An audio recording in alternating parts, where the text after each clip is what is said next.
Now, in the midst of rolling power cuts, most affording households are finding solace in inverters, but all the big hardware stores are now running low on stock.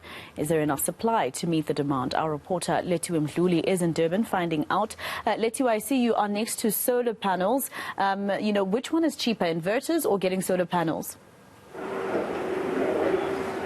Well, Maseko, I've been speaking to some industry experts, and they are saying that for your ordinary South Africans, I think they would advise for them to get an inverter because it's much cheaper than actually going solar.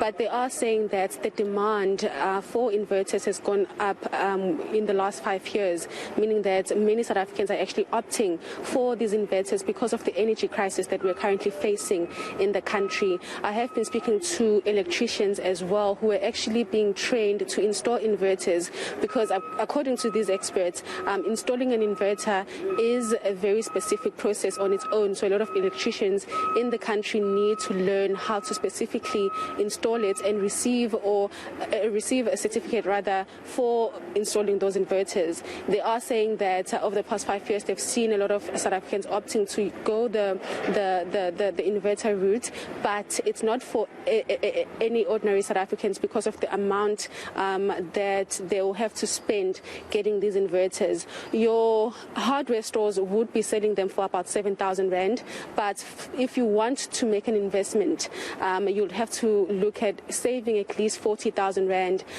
to get an inverter that will last you about 10 years. They are saying that it's not for everyone in South Africa currently because of the price attached to it. While speaking to some electricians about how their clients have actually been talking to them about getting the certificate so that they can install these inverters, they did say that over the past year they've seen a high demand for them, and it's mostly your middle class families that are looking into this because of the load shedding that South Africa has been experiencing. I spoke to some electricians who were receiving training here in Palito, and this is what they had to say about this.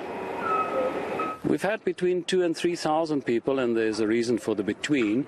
Some of them didn't do the certification, of people who are now trained to install or design. And some of our people have gone on to doing big installations, running their own businesses in the SADC countries, not just in Southern Africa. But right now, we're doing a PV green card.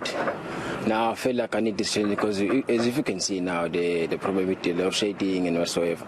So there's a lot of people that are demanding the PV system and the inverters.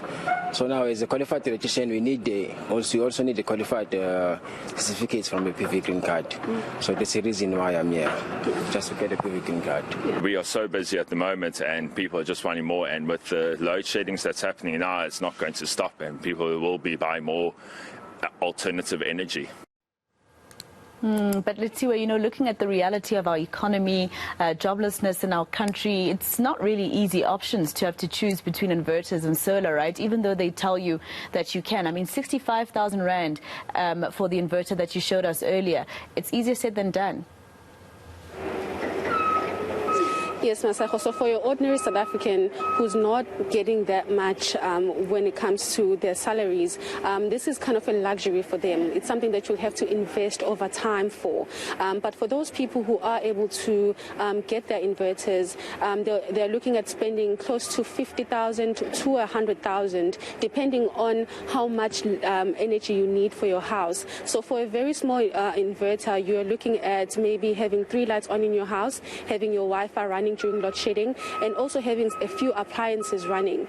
And the electrician that I spoke to earlier did specify that if you need your house to be on the inverter that runs everything within your house, you're looking close to maybe 500,000 Rand, which is something that your ordinary South African cannot afford.